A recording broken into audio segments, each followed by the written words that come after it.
Pemantauan denyut jantung janin merupakan langkah penting dalam kebidanan modern untuk menjamin kesejahteraan janin selama kehamilan dan persalinan. Teknologi ini memungkinkan deteksi dini gangguan janin, namun efektivitasnya bergantung pada pemahaman prinsip kerja, fisiologi janin, dan kemampuan interpretasi hasil. Karena itu, penguasaan aspek dasar dan klinis pemantauan ini menjadi kunci terciptanya persalinan yang aman dan berfokus pada keselamatan ibu serta bayi. Buku Kardiotokografi, Prinsip Dasar dan Praktik Klinis, karya Maisuri T. Chalit, disusun untuk menjawab kebutuhan akan pemahaman yang mendalam mengenai kardiotokografi atau CTG. Kardiotokografi, sebuah alat vital dalam pemantauan kondisi janin selama kehamilan, terutama saat persalinan. Buku ini menjelaskan tentang pentingnya deteksi dini kondisi janin dalam rahim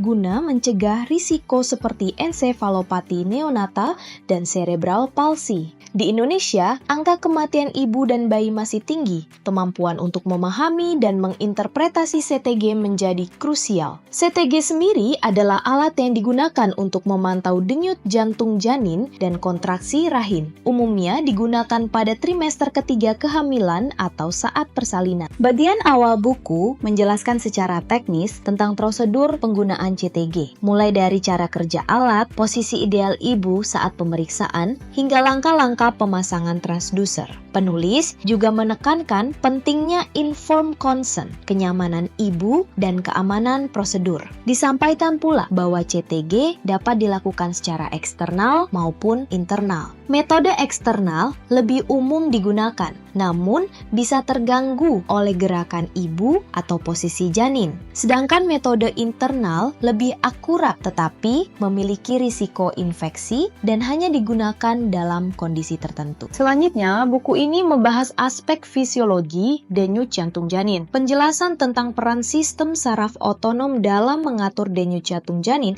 membantu pembaca memahami bagaimana kondisi stres atau kekurangan oksigen dapat memengaruhi hasil CTG. Selain itu, dijelaskan pula mekanisme kompensasi janin terhadap hipoksia, seperti redistribusi aliran darah dan peningkatan metabolisme anaerobik, yang kemudian terlihat dalam pola-pola khas pada rekaman CTG. Buku Kardiotokografi, Prinsip Dasar dan Praktik Klinis juga menjelaskan berbagai parameter yang harus dinilai, seperti frekuensi denyut jantung dasar, variabilitas, akselerasi, dan deselerasi. Setiap jenis deselerasi, baik dini, lambat, variabel, maupun berkepanjangan, memiliki makna klinis yang berbeda dan menunjukkan respon janin terhadap kondisi intrauterin. Di buku ini juga menyediakan mnemonik dan panduan visual interpretasi, termasuk berbagai gambar CTG normal dan patologis. Dilanjut mengenai pemantauan denyut jantung janin antepartum dan intrapartum, penulis membandingkan dua metode utama, yaitu auskultasi intermittent AI dan Continuous Electronic Fetal Monitoring (CEFM). AI dianggap cukup untuk kasus kehamilan risiko rendah, sedangkan CEFM disarankan untuk ibu hamil dengan risiko tinggi,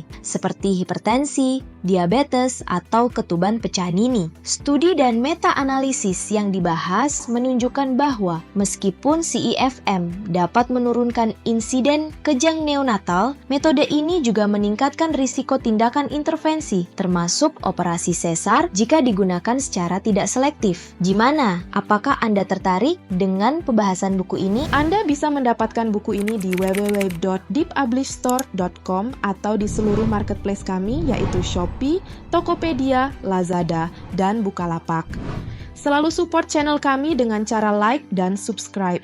Jika video ini bermanfaat untuk Anda, jangan lupa share ke orang sekitar Anda.